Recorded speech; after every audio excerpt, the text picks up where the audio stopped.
নমস্কাৰ বন্ধুসকল, জেৰি ৰেচিপিলৈ মই জিনমণিয়ে আপোনালোকক স্বাগতম জনাইছোঁ। তেন্তে ব'লক আজি আমাৰ এই ভিডিঅ'টো ষ্টাৰ্ট কৰোঁ। আজি মই আপোনালোকলৈ লৈ আহিছোঁ কম তেল মছলাৰে বনোৱা মুৰ্গী মাংসৰ ৰেচিপি। এয়া মই মাংসখিনি বনাবৰ কাৰণে পিঁয়াজ কেইটামান, জলকীয়া কেইটামান, নহৰু 3টামান, আলু 4টামান আৰু ধনিয়া পাত কেইখিলামান, আদা, জলকীয়া গুড়ি আৰু জালুকৰ গুড়ি,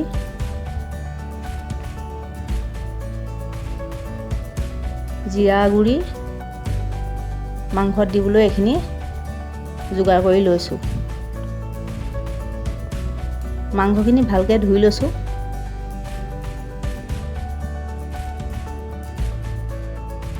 এয়া মই চব বনাবলৈ যোগাৰ কৰি লৈছোঁ। এয়া পিঁয়াজো কাটি লৈছোঁ মাংসত দিবৰ কাৰণে। আদা, নহৰু, জলকীয়া গুড়ি কৰি লৈছোঁ।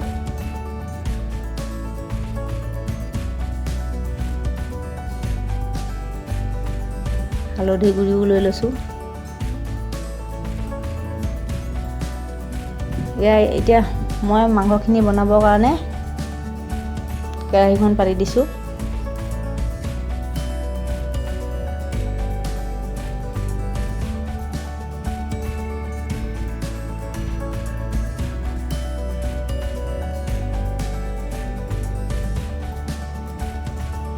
কেৰাহী গৰম হৈছে আৰু তেল দি দিছোঁ।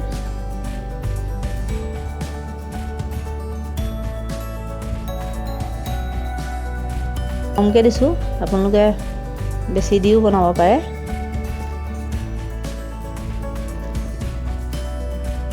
ইয়াত পিঁয়াজখিনি দি দিছোঁ। এয়া পিঁয়াজ ভাজি আছোঁ। পিঁয়াজখিনি অকণমান ভালকৈ ভাজিব লাগিব।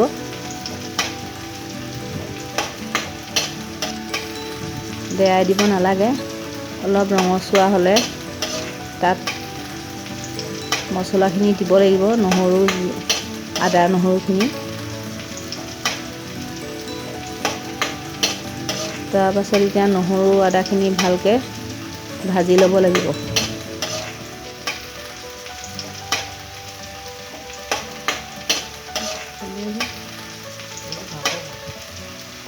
নহৰু আদা পেষ্টটো ভালকৈ ভাজি ল'ব লাগিব। অকণমান ৰঙচুৱা হ'লেহে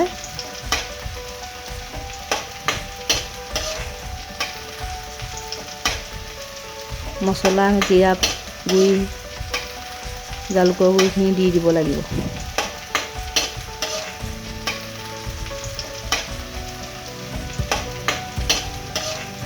জালুক জিৰা গুড়িখিনি ভজা হোৱাৰ পাছতহে হালধি গুড়ি দিব লাগিব।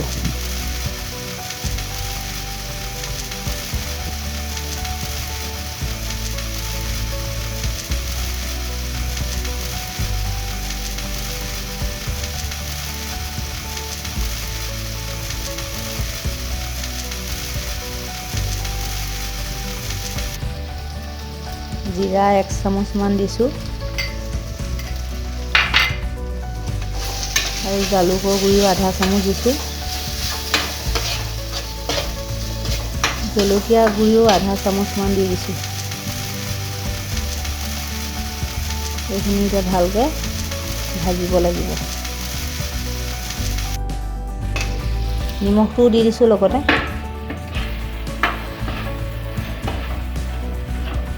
হালধি গুড়িও দি দিছোঁ। তাৰপৰা এইখিনি এতিয়া ভাজি ল'ব লাগিব অলপ।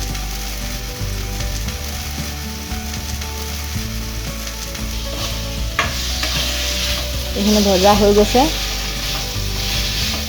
এতিয়া আলুখিনি দি দিছোঁ। আলুখিনিও অলপ ভাজি ল'ব লাগিব।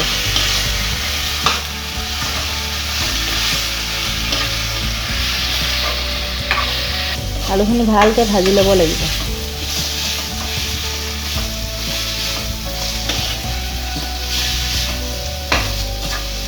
আলুখিনি ভজা হৈ গৈছে।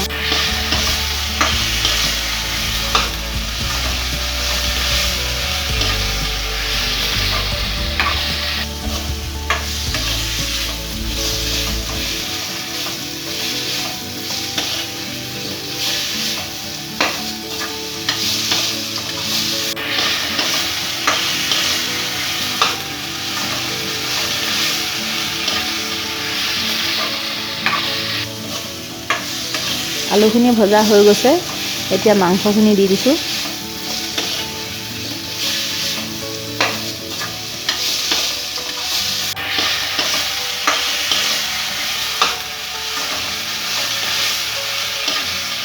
এতিয়া মাংসখিনি ভালকৈ ভাজিব লাগিব। পানী চানি নিদিয়াকৈ ভালকৈ ভাজি ল'ব লাগিব।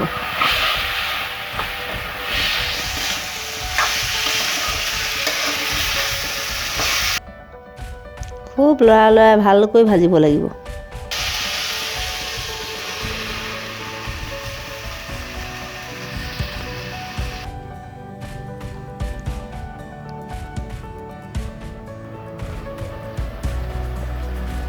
ভজা হৈছে আৰু বেছি সময় নালাগে আৰু।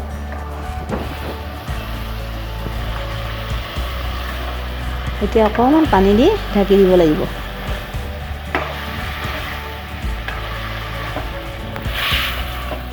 এতিয়া ঢাকি দিওঁ।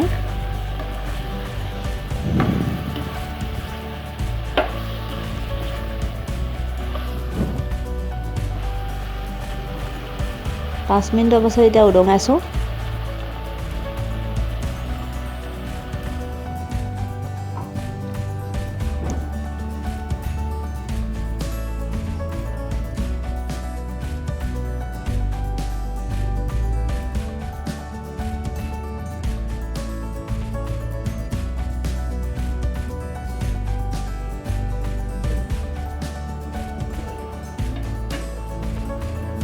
এতিয়া অলপ টাইম ভাজিব লাগিব।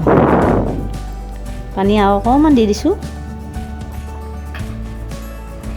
মাংসটো ভালদৰে সিজিব। এতিয়া পানী দি অকণমান ঢাকি দিম। এতিয়া লৰাব লাগিব ধুনীয়াকৈ। পানীটো দি এতিয়া লৰাই থাকিব লাগিব। লৰাই ভাজিব লাগিব।